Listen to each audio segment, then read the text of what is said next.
ಶ್ರೀ ಗುರು ರಾಘವೇಂದ್ರಾಯ ನಮಃ. ನಿತ್ಯಂ ಅಮ್ಮ ಮಗಳು ಯೂಟ್ಯೂಬ್ ಚಾನಲ್ಗೆ ಸ್ವಾಗತ. ವಿಡಿಯೋ ನೋಡ್ತಿರೋ ಪ್ರತಿಯೊಬ್ಬರಿಗೂ ನನ್ನ ನಮಸ್ಕಾರಗಳನ್ನ ತಿಳಿಸ್ತಾ ಇವತ್ತಿನ ಈ ವಿಡಿಯೋದಲ್ಲಿ ಕೆಲವು ಭಕ್ತರು ಮಂತ್ರಾಲಯಕ್ಕೆ ಹೋಗಿ ರಾಯರ ದರ್ಶನನ ಪಡ್ಕೋಬೇಕು ಅಂತ ಹೇಳಿ ರಾಯರ ದರ್ಶನನ ಪಡ್ಕೊಂಡು ಅವ್ರ ಆಶೀರ್ವಾದನ ಪಡ್ಕೊಂಡು ಬರ್ತಾರೆ. ಇನ್ನೂ ಕೆಲವೊಂದು ಬಾರಿ ರಾಯರೇ ತನ್ನ ಭಕ್ತರಿಗೆ ದರ್ಶನನ ಕೊಡಬೇಕು ಅಂತ ಹೇಳಿ ಮಂತ್ರಾಲಯಕ್ಕೆ ಕರೆಸ್ಕೊಳ್ತಾರೆ.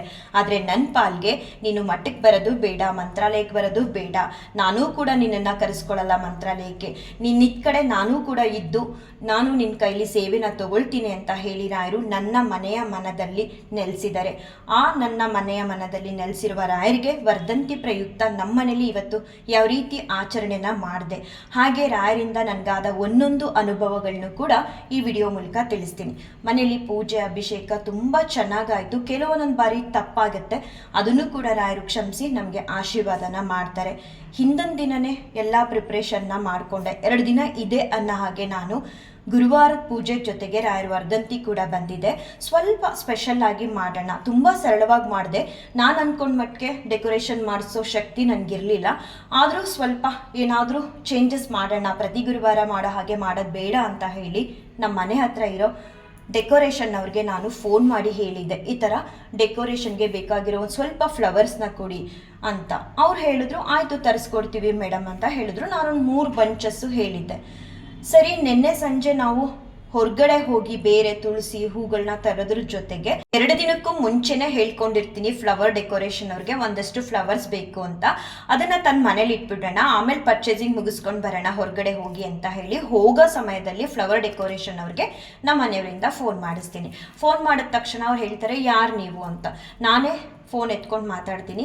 ಯಾಕೆ ಮೊನ್ನೆ ನಾವು ಹೇಳಿದ್ವಲ್ಲ ರಾಯರ ಆರಾಧನೆಗೆ ಫ್ಲವರ್ಸ್ ಬೇಕು 3 ಬಂಚಸ್ಸು ಕೊಡಿ ಅಂತ, ಅವರು ಮಾತಾಡ್ತಿರೋದು ಅಂತ ಹೇಳಿದಾಗ ಅವರು ಹೇಳ್ತಾರೆ, ಓ ಮೇಡಮ್ ನಾವು ತರಿಸಿಲ್ಲ, ನೀವು ನೆನ್ನೆ ಎಲ್ಲ ಫೋನೇ ಮಾಡಲಿಲ್ವಲ್ಲ ಹಾಗಾಗಿ ತರಿಸ್ಲಿಲ್ಲ ಅಂತ ಹೇಳ್ತಾರೆ.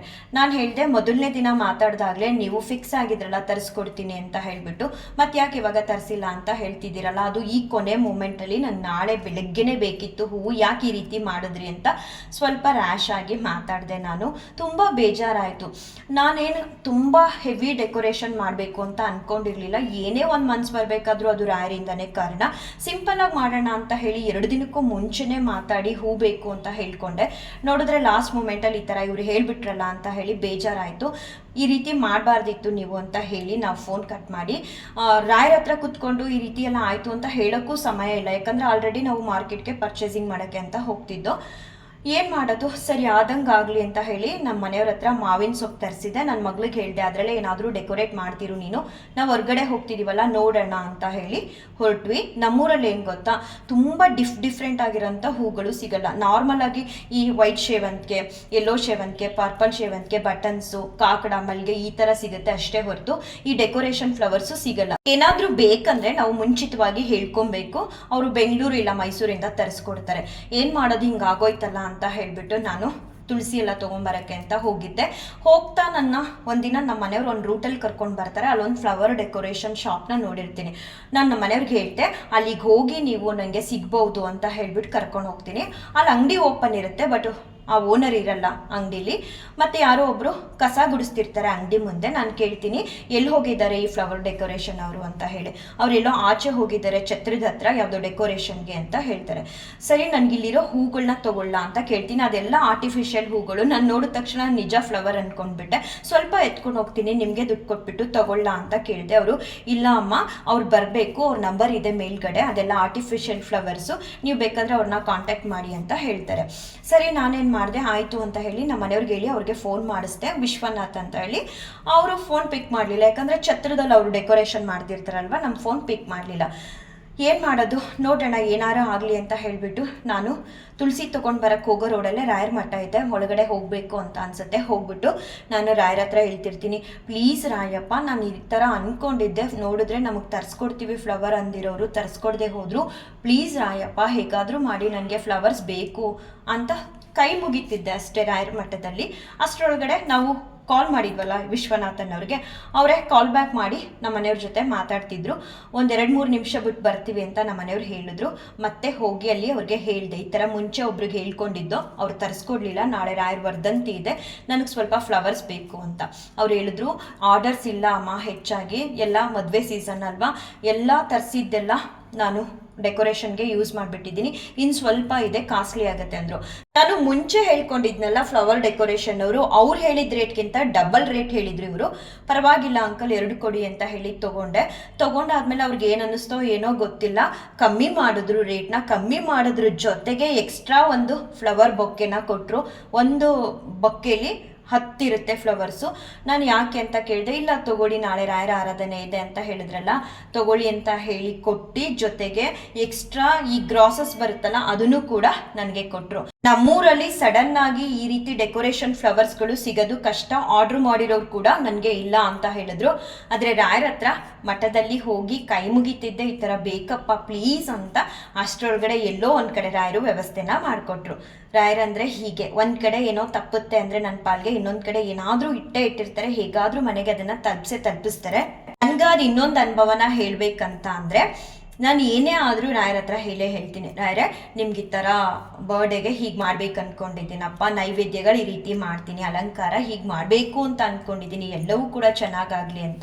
ನೈವೇದ್ಯಗಳ ಬಗ್ಗೆ ಹೇಳುವಾಗ ನಾನು ಪ್ರತಿ ವಾರ ರಾಯರಿಗೆ ರವೆ ಉಂಡೆ ಮಾಡ್ತೀನಿ, ಹೆಸರುಬೇಳೆ, ಕಡಲೆಬೇಳೆ, ಕೋಸಂಬರಿ ಇವೆಲ್ಲ ಕಂಪಲ್ಸರಿ. ಈ ಸಲ ಅಂದ್ಕೊಂಡೆ ಪುಳಿಯೋಗರೆ ಮತ್ತು ಮೊಸರು ಅನ್ನ ಜೊತೆಗೆ ಹೆಸರುಬೇಳೆ ಪಾಯಸ ಮಾಡಬೇಕು ಅಂತ ಅನ್ಕೊಳ್ಳೋದ್ರ ಜೊತೆಗೆ ರಾಯರಿಗೆ ನಾನು ಹೇಳಿದೆ, ಇಷ್ಟೆಲ್ಲ ನನಗೆ ಮಾಡೋಕ್ಕಾಗುತ್ತಾ ರಾಯಪ್ಪ ಪೂಜೆ ಅಷ್ಟರೊಳಗಡೆ ಅಂತ. ಅದಾದಮೇಲೆ ನನಗೊಂದು 2 ಬಾರಿ ಮನ್ಸಿಗೆ ಅನ್ನಿಸ್ತು, ಬೆಳಗಿನ ಜಾವನೇ ಹೆಸರುಬೇಳೆ ಪಾಯಸ ಮಾಡೋದು ಬೇಡ, ಮಧ್ಯಾಹ್ನ ಮಾಡು ಅಂತ.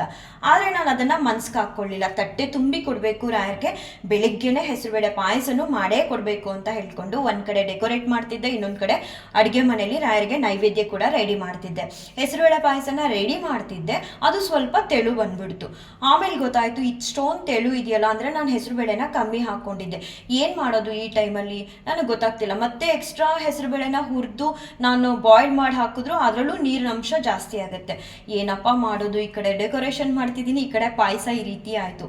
ನಂಗೆ ಗೊತ್ತಾಗಲಿಲ್ಲ, ಮತ್ತೆ ಇನ್ನೊಂದಷ್ಟು ಹೆಸರುಬೇಳೆನ ಹುರಿದ್ಬಿಟ್ಟು ಬೆಂದೆ ಬೇಯುತ್ತೆ ಅಂತ ಹೇಳಿ ಆಲ್ರೆಡಿ ಒಂದು 80% ಆಗಿರೋಂತಹ ಪಾಯಸಕ್ಕೆ ಎಕ್ಸ್ಟ್ರಾ ಹೆಸರುಬೇಳೆನ ಹುರಿದು ಹಾಕಿ ಹೇಗೋ ಹೆಸರುಬೇಳೆ ಪಾಯಸನ ನಾನು ರೆಡಿ ಮಾಡಿದೆ. ಯಾವುದನ್ನು ಕೂಡ ಟೇಸ್ಟ್ ಮಾಡಿರಲಿಲ್ಲ, ಉಪವಾಸ ಕೂಡ ಇದ್ದೆ ಇವತ್ತು. ಆಗ ಅನ್ನಿಸ್ತು ಮನ್ಸಿಗೆ, ಯಾಕೋ 2-3 ಬಾರಿ ಮನಸ್ಸಲ್ಲಿ ಹೇಳ್ದಂಗೆ ಆಯಿತು ರಾಯರು, ಅದನ್ನು ಮಧ್ಯಾಹ್ನ ಮಾಡಿಕೊಡು ಅಂತ ನಾನೇ ಕೇಳಲಿಲ್ಲ. ಬೆಳಿಗ್ಗೆನೇ ಮಾಡೋಕ್ಕೋದೆ, ಅದಕ್ಕೇನೋ ಈ ರೀತಿ ಆಯಿತು ಅಂತ. ಅದೆಲ್ಲ ಆದಮೇಲೆ ರಾಯರಿಗೆ ನೈವೇದ್ಯ ಮಾಡುವಾಗ ನಾನು ಹೇಳಿದೆ, ನನಗೆ ಗೊತ್ತಿಲ್ಲ ಅಪ್ಪ, ಇಷ್ಟೊಂದು ಪ್ರೀತಿ ಭಕ್ತಿ ಶ್ರದ್ಧೆಯಿಂದ ನಾನು ಇಷ್ಟು ನೈವೇದ್ಯಗಳನ್ನ ಮಾಡಿದ್ದೀನಿ, ನೀನು ಹೇಗಾದರೂ ಸರಿ ಇದನ್ನು ಸ್ವೀಕಾರ ಮಾಡಲೇಬೇಕು ಅಂತ ಹೇಳಿಬಿಟ್ಟು ನೈವೇದ್ಯ ಎಲ್ಲ ಮಾಡಿದೆ. ಅಭಿಷೇಕದ ಸಮಯದಲ್ಲೂ ಆಶೀರ್ವಾದ ಮಾಡಿದ್ರು, ತುಂಬ ಬಾರಿ ಆಶೀರ್ವಾದ ಕೊಟ್ಟರು, ಬೆಳಿಗ್ಗೆ ಮಧ್ಯಾಹ್ನ ಸಂಜೆ ಕೂಡ ಕೊಟ್ಟರು. ವಿಶೇಷವಾಗಿ ಕೆಲವೊಂದೊಂದು ವಿಡಿಯೋಗೆ ಬಂತು, ಕೆಲವೊಂದೊಂದು ವಿಡಿಯೋಗೆ ಬರಲಿಲ್ಲ. ವರ್ಧಂತಿ ಪ್ರಯುಕ್ತ ನಾನು ಒಂದು 4-5 ಜನಕ್ಕೆ ತಿಂಡಿನೇ ಕೊಡಬೇಕು ಅಂತ ಹೇಳಿ ಬೆಳಿಗ್ಗೆ ಪುಳಿಯೋಗರೆ, ಮೊಸರು ಅನ್ನ, ಪಾಯಸ ಎಲ್ಲನೂ ಕೂಡ ಒಂದು 4-5 ಜನಕ್ಕೆ ತಲುಪಿಸ್ದೆ. ಅದರಲ್ಲಿ ಒಬ್ಬರನ್ನ ಕೇಳಿದೆ, ಮನೆ ಒಳಗಡೆ ಬಂದು ಕೈ ಮುಗಿದ್ರು, ನೋಡಿದ್ರು, ತುಂಬ ಚೆನ್ನಾಗಿ ಮಾಡಿದ್ದೀರಾ ಅಕ್ಕ ಮನೇಲಿ ಪೂಜೆನ ಅಂತ ಹೇಳಿ. ಆಮೇಲೆ ನೀನು ಇಲ್ಲೇ ತಿನ್ನಮ್ಮ ಅಂತ ಹೇಳಿ ಅವ್ರಿಗೆ ತಿಂಡಿ ರೀತಿ ಎಲ್ಲನೂ ಬಡಿಸ್ಕೊಟ್ಟೆ. ತಿನ್ಬಿಟ್ಟು ಅವ್ರು ಹೇಳಿದ್ರು, ತುಂಬ ಚೆನ್ನಾಗಿದೆ ಅಕ್ಕ, ದೇವಸ್ಥಾನದ ಥರನೇ ಇದೆ ದೇವ್ರ ಮನೆ ನೋಡಿದಾಗ, ಹಾಗೆ ಪ್ರಸಾದ ಕೂಡ ದೇವಸ್ಥಾನದಲ್ಲಿ ಮಾಡಿದ ಹಾಗೆ ಇದೆ ಅಂತ ಹೇಳಿದ್ರು. ತುಂಬ ಖುಷಿ ಆಯಿತು. ಅವಾಗಲೂ ಕೂಡ ನಾನು ಟೇಸ್ಟ್ ನೋಡಿರಲಿಲ್ಲ. ಮಧ್ಯಾಹ್ನ ಬಂದು ರಾಯರಿಗೆ ಸೇವೆನ ಸಲ್ಲಿಸಿದಾದ್ಮೇಲೆ ನಾನು ಕೂಡ ಟೇಸ್ಟ್ ನೋಡಿದೆ. ಪ್ರತಿಯೊಂದು ಕೂಡ ತುಂಬ ಚೆನ್ನಾಗಿ ಬಂತು. ರಾಯರಿಂದ ಒಂದೇ ಒಂದು ದಳ ನಾವು ಆಶೀರ್ವಾದ ತಗೊಳ್ಳೋದು ತುಂಬ ಕಷ್ಟ. ಅಷ್ಟು ಶ್ರದ್ಧೆ, ಅಷ್ಟು ಭಕ್ತಿ, ಅಷ್ಟು ಪ್ರೀತಿ ಅನ್ನೋದು ಇರಬೇಕು. ರಾಯರು ನನಗಂತೂ ಇವತ್ತು ಯಥೇಚ್ಛವಾಗಿ ಆಶೀರ್ವಾದ ಮಾಡಿದ್ರು, ಕೆಲವೊಂದಂತೂ ವಿಶೇಷವಾಗಿ ಆಶೀರ್ವಾದ ಮಾಡಿದ್ರು. ನಾನು ರಾಯರ ಆಶೀರ್ವಾದನ ಎಡಿಟ್ ಮಾಡಿದಾಗ ಮ್ಯೂಟ್ ಮಾಡಿಬಿಟ್ಟಿರ್ತೀನಿ, ಆ ಸೌಂಡ್ಗಳನ್ನ ಕೇಳಿಸ್ಕೋಬೇಕು. ತುಂಬ ಚೆನ್ನಾಗಿರುತ್ತೆ. ರಪ್ ಅಂತ ಕೆಳಗಡೆ ಬೀಳಿಸ್ತಾರೆ, ಏನೋ ಒಂಥರ. ನಿಜವಾಗ್ಲೂ ಅವ್ರ ಆಶೀರ್ವಾದ ಒಂದು ಶಕ್ತಿ, ಒಂದು ಧೈರ್ಯ ಇದ್ದಂಗೆ. ಅವ್ರ ಆಶೀರ್ವಾದನ ಯಾರು ಪಡ್ಕೊಳ್ತಾರೆ ಅವ್ರಿಗೆ ಗೊತ್ತಿರುತ್ತೆ ಎಷ್ಟು ಮಟ್ಟಿಗೆ ಸಂತೋಷ ಆಗುತ್ತೆ ರಾಯರ ಆಶೀರ್ವಾದದಿಂದ ಅಂತ. ಅನುಭವ ಅನುಭವಗಳನ್ನ ನಾನು ಇಲ್ಲಿ ಶೇರ್ ಮಾಡ್ತಿದ್ದೀನಿ ರಾಯರ್ ದಯೆಯಿಂದ ಅಂದಾಗ ನನಗಾಗಿದ್ದು ಎಲ್ಲವನ್ನೂ ಹೇಳಬೇಕು, ಯಾವುದನ್ನು ಕೂಡ ಹೈಡ್ ಮಾಡಬಾರ್ದು. ನಾನು ಮಾಡಿದ ತಪ್ಪನ್ನು ಕೂಡ ಈ ವಿಡಿಯೋ ಮೂಲಕ ತಿಳಿಸ್ತೀನಿ. ಪೂಜೆಗೆಲ್ಲ ರೆಡಿ ಮಾಡಿಕೊಂಡೆ, ರಾಯರು ಕೂಡ ತುಂಬ ಚೆನ್ನಾಗಿ ಕಾಣಿಸ್ತಿದ್ರು. ಎಷ್ಟು ಬಾರಿ ನೋಡಿದ್ರು ಕೂಡ ಸಾಕಾಗಲ್ಲ ಅನ್ನಿಸ್ತಿತ್ತು. ಟೈಮ್ ಒಂದು ಕಡೆ ಹೋಗ್ತಾನೆ ಇತ್ತು. ನನಗೆ ಈ ಗುರುವಾರ ಯಾಕಿಷ್ಟು ಬೇಗ ಬೆಳ್ಕರಿಯುತ್ತೆ, ಯಾಕಿಷ್ಟು ಟೈಮ್ ಬೇಗ ಹೋಗುತ್ತೆ ಅನಿಸುತ್ತೆ. ಅಲಂಕಾರ ಎಲ್ಲ ಮಾಡಿ ಪೂಜೆಗೆ ಕೂತ್ಕೊಂಡಾಗ ಅಭಿಷೇಕ ಮಾಡೋ ಸಮಯದಲ್ಲಿ ಪಕ್ಕದಲ್ಲಿ ಒಂದು ಟವಲ್ ಇಲ್ಲ ಅಂದರೆ ಒಂದು ಕರ್ಚಿಪ್ನ ಇಡಬೇಕಿತ್ತು ನಮ್ಮ ಮನೆಯವ್ರಿಗೆ ಕೈ ಒರೆಸ್ಕೊಳ್ಳೋದಕ್ಕೆ ಅಂತ. ನಾನು ಇಟ್ಟಿರಲಿಲ್ಲ, ಸುಮ್ಮನೆ ಹಾಗೆ ಅಭಿಷೇಕನ ಶುರು ಮಾಡಿಬಿಟ್ಟೆ. ಪ್ರತಿ ವಾರ ಕೂಡ ನಾನು ಇಡ್ತಿರ್ಲಿಲ್ಲ, ಆದರೆ ಇವತ್ತು ಅನ್ನಿಸ್ತು ಇನ್ನು ಮುಂದೆ ನಾನು ಇಡಲೇಬೇಕು ಅಂತ. ಏನು ಮಾಡ್ತಿದ್ರು ನಮ್ಮ ಮನೆಯವರು ಅಂದರೆ ಅಭಿಷೇಕ ಮಾಡ್ತಾ ಮಾಡ್ತಾ ಪಕ್ಕದಲ್ಲಿ ಒಂದು ಬಟ್ಟೆಗೆ ಕೈ ಒರೆಸ್ತಾನೇ ಇದ್ರು. ಈಗ ತುಪ್ಪ ಎತ್ಕೊಂಡಾಗ, ಹಾಲು ಎತ್ಕೊಂಡಾಗ ಬಟ್ಲಿಂದ ಸ್ವಲ್ಪ ಫಿಂಗರ್ಸ್ಗೆ ಆಗ್ತಿತ್ತು, ಅದನ್ನು ಹೋಗಿ ಅವರು ಪಕ್ಕ ಇದ್ದಿದ್ದು ಒಂದು ಟವಲ್ಗೆ ಒರೆಸ್ಕೊಳ್ತಿದ್ರು. ನನ್ಗೆ ಯಾಕೋ ಏನೋ ಮನ್ಸು ಅನ್ನಿಸ್ತು, ಆ ಬಟ್ಟೆ ಯಾವುದು ಅಂತ ಕೇಳಿದೆ. ಆಗ ಅವ್ರು ಹೇಳ್ತಾರೆ, ಇದು ನಾನು ಮೈ ಒರೆಸ್ಕೊಂಡಿರೋದು ಬಟ್ಟೆ ಅಂತ. ಸಖತ್ ಕೋಪ ಬಂದ್ಬಿಡ್ತು. ನಂಗೆ ಏನು ಗೊತ್ತಾ, ರಾಯರ್ಗೆ ಯಾರು ಏನೂ ಮಾತಾಡಬಾರ್ದು, ರಾಯರ್ಗೆ ಪೂಜೆ ವಿಚಾರದಲ್ಲಿ ತಪ್ಪು ಮಾಡಬಾರ್ದು. ಒಂದು ಪಕ್ಷ ರಾಯರ್ ಕ್ಷಮಿಸಿದ್ರು ಕೂಡ ನನಗೆ ಕ್ಷಮಿಸೋದಕ್ಕೆ ಕೋಪ ಅಂದರೆ ಅಷ್ಟಿಷ್ಟು ಕೋಪ ಬರಲ್ಲ. ಯಾಕೆ ನೀವು ಈ ಥರ ಮಾಡ್ತಿದ್ದೀರಾ, ಆ ಥರ ಟವಲಲ್ಲಿ ಕಪ್ಗಳನ್ನ ಮುಟ್ತೀರಾ ಕೈ ಮುಟ್ಬಿಟ್ಟು ಅಂತ ಹೇಳಿ ಸ್ವಲ್ಪ ರೇಗ್ಕೊಂಡೆ. ನಾವಿಬ್ರು ಆ ಥರ ರೇಗಾಡಿದ್ರೆ ರಾಯರ್ಗೆ ಇಷ್ಟ ಆಗಲ್ಲ ಅಂತ ಹೇಳಿ ಆಮೇಲೆ ನಮಗೆ ನಾವೇ ಕೋಲಾದೋ. ಇನ್ಮುಂದೆ ನಾನು ಅಭಿಷೇಕ ಮಾಡೋ ಸಮಯದಲ್ಲಿ ಈ ರೀತಿ ತಪ್ಪನ್ನ ಮಾಡಬಾರ್ದು ಅನ್ನೋದನ್ನ ಅರ್ಥಕೊಂಡೆ. ನಾನು ವಿಡಿಯೋ ಮುಂಚೆಲೆ ಹೇಳಿದ್ದೆ, ರಾಯರ್ಗೆ ನೈವೇದ್ಯ ಮಾಡುವಾಗ ಬಹಳ ಶ್ರದ್ಧೆ, ಪ್ರೀತಿ, ಭಕ್ತಿಯಿಂದ ನನ್ನ ಕೈಯಾರೆ ಇದನ್ನೆಲ್ಲ ಮಾಡ್ಕೊಂಡು ಬಂದಿದ್ದೀನಿ. ನೀವು ಯಾವ ರೂಪದಲ್ಲಾದರೂ ಈ ನೈವೇದ್ಯನ ಸ್ವೀಕಾರ ಮಾಡಲೇಬೇಕು ಅಂತ ಹೇಳಿ ನೈವೇದ್ಯ ಮಾಡಿದ್ದೆ. ಇವತ್ತು ಮನೆ ಕೆಲಸ ಎಲ್ಲ ಮುಗಿಸಿ ಬಟ್ಟೆ ಎಲ್ಲ ಒಣ ಹಾಕಿ ಒಳಗಡೆ ಬಂದು ಮಧ್ಯಾಹ್ನ ರಾಯರಿಗೆ ಸೇವೆ ಸಲ್ಲಿಸೋದಕ್ಕೂ ಮುಂಚೆ ಸಾಂಸ್ಕೃತಿಕವಾದ ಉಡುಗೆಗಳನ್ನ ನಾವು ತೊಟ್ಟೆ ರಾಯರ ದರ್ಶನನ ಪಡ್ಕೋಬೇಕು. ಅದರಲ್ಲೂ ಗುರುವಾರ ಅಂತೂ ವಿಶೇಷವಾಗಿ ಹೆಣ್ಮಕ್ಳು ಸ್ಯಾರಿನ ಹಾಕೋಬೇಕು. ನಾನು ಸ್ಯಾರಿ ಎಲ್ಲ ಹಾಕ್ಕೊಂಡು ರಾಯರ ಹತ್ರ ಹೋಗೋಣ ಅಂದ್ಕೊಳ್ತಿದ್ದೆ. ಅಷ್ಟರೊಳಗಡೆ ಒಂದು ಕೋತಿ ಮನೆ ಹತ್ರ ಬಂದು ಕೂತಿದೆ. ಸ್ವಲ್ಪ ಕೂಡ ಕೋತಿ ಚೇಷ್ಟೆ ಮಾಡ್ತಿಲ್ಲ, ಒಳಗಡೆ ಕೂಡ ಬಂದಿಲ್ಲ. ಹೊಸ್ಲ ಹತ್ರ ಒಂದು ಹೂ ತಗೊಂಡು ಆಟ ಆಡ್ತಿದ್ದೆ. ನೋಡಿ ನನಗೆ ತುಂಬ ಖುಷಿ ಆಯಿತು. ತೊಗೊಂಡೋಗಿ ರಾಯರ ಮುಂದೆ ಇದ್ದಂತಹ ನೈವೇದ್ಯಗಳನ್ನೆಲ್ಲ ಕೊಟ್ಟೆ.